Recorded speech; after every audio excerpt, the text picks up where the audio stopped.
전총조 씨가 경찰에 체포됐습니다. 전 펜싱 국가대표 남현희 씨와 재혼한다며 언론의 모습을 드러낸 지 딱 일주일 만에 전 씨는 경찰 호송차에서 내렸습니다. 일주일 사이에 참 많은 일이 일어났네요. 이제 각종 사기 의혹들을 하나하나 밝혀낼 차례입니다. 경찰은 혐의를 입증할 증거물을 찾기 위해서 전총조 씨 모친의 집을 압수수색했습니다. 전 씨의 주거지로 알려졌던 잠실 시그니엘은 압수수색을 안 했대요. 이미 짐을 다 뺐다고 합니다. 일각에서는 남현희 씨도 공범이 아니냐며 의심의 눈초리를 보내고 있는데요. 남현희 씨는 나도 피해자라며 전 씨를 경찰에 고소했습니다. 임혜진 기자입니다. 사기 혐의 인정하십니까? 남현희 씨랑 수익금 나눴다고 하셨는데 남 씨도 범행에 가담한 게 맞습니까? 남현희 씨도 사기 범행 알고 있었나요? 전 씨는 오후 3시 50분쯤 경기도 김포시에 있는 친척 집에서 체포됐습니다. 전 씨는 자신의 강연 등을 통해 알게 된 이들로부터 투자금 명목으로 돈을 건네받아 가로채거나 대출을 받도록 유도한 혐의를 받습니다. 경찰은 사기와 관련해 접수된 고소, 고발, 진정사건 3건을 병합해 수사하고 있습니다. 이와 별개로 전 씨는 스토킹과 아동학대 혐의로도 경찰 수사선상에 올랐습니다. 경기도 성남시에 있는 남 씨 모친 집 앞에서 문을 여러 차례 두드리다가 현행범으로 체포된 데 이어 남 씨의 중학생 조카를 골프채로 때려 아동학대 혐의로도 수사를 받는 것으로 확인됐습니다.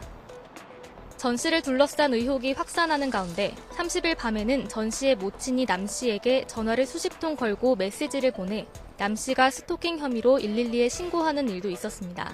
그 악마를 제가 믿고 함께 했던 그 시간들이 저 또한 어떻게 이럴 수가 있지? 라는 생각이요. 지금 저희 가족들도 피해본 부분들이 되게 많아요. IM 신뢰예요.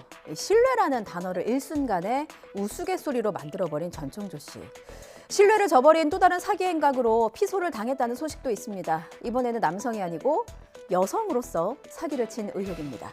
또 다른 남성에게 결혼하자고 접근해서 수천만 원을 뜯었다는 의혹이 제기됐습니다.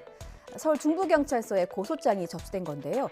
30대 남성 A씨가 전총조 씨에게 속았다는 겁니다. 고소장에 따르면 두 사람은 지난 4월 데이트 앱을 통해서 만났대요. A씨는 전총조 씨를 여성으로 알고 교제했다고 합니다. 전 씨가 결혼하자고 꼬드기면서 수천만 원의 돈을 뜯어냈다는 게 고소인의 주장입니다. 현재 전총조 씨와 관련된 사건은 송파경찰서에서 병합해 담당하고 있죠. 중부서도 조만간 이 사건을 송파서로 넘길 방침입니다. 어제 오후 용산 대통령실 앞에서는 흉기 난동이 있었습니다. 흉기를 휘두른 사람은 77살 박모 씨. 민원을 들어주지 않았다면서 대통령실에 들어가겠다. 막무가내로 난동을 부린 겁니다. 대통령실 앞인데 경찰이 얼마나 많았겠어요. 서둘러 난동범을 제압했지만 경찰 2명이 다치고 말았습니다. 그나마 다행히게도 생명에는 큰 지장이 없다고 합니다. 그런데 잡고 보니까 이 남성의 주머니 속에는 또 다른 위협을 가할 수 있는 물건도 있었다고 합니다. 권준수 기자입니다. 검은색 양복을 입은 남성 대여섯 명이 남성 한 명을 둘러싼 채 누르고 있습니다. 이 과정에서 대통령실 보안을 책임지고 있는 202 경비대 경찰관 2명이 복부와 팔 부위 등을 다쳤습니다. 경찰은 박 씨가 경찰관을 공격한 흉기 외에도 주머니에 다른 위협을 가할 수 있는 물건을 소지한 사실도 확인했습니다. 시위를 한 사람이 이렇게 건너가서 선생님들이 막는가 봐 이렇게 생각을 했거든요. 나중에는 사고가 났다고. 그 차가 여기 와서 경찰 조사 결과 박 씨는 대통령실 앞에서 상습적으로 민원을 제기해온 것으로 밝혀졌습니다. 사건 당시에도 정문 앞에서 연금 수령과 관련해 항의하려다 경찰과 실랑이를 한 박 씨는 경찰관이 빨리 길을 지나가라고 했지만 거부하다가 흉기를 꺼내 범행을 저질렀습니다. 위안부는 자발적 매춘부다. 대학 강단에서 2번이나 망언을 쏟아낸 경희대 철학과 최모 교수 기억하시죠? 또다시 논란의 중심에 섰습니다. 논란이 커지자 최 교수는 대학 본부에 자신의 발언을 취소하겠다면서 철회서를 제출했었습니다. 그런데 일본 언론 앞에서는 말이 좀 다르더라고요. 정면으로 직접 맞서겠다면서 말을 바꿨습니다. 아니 대체 본심이 어디에 있는 겁니까?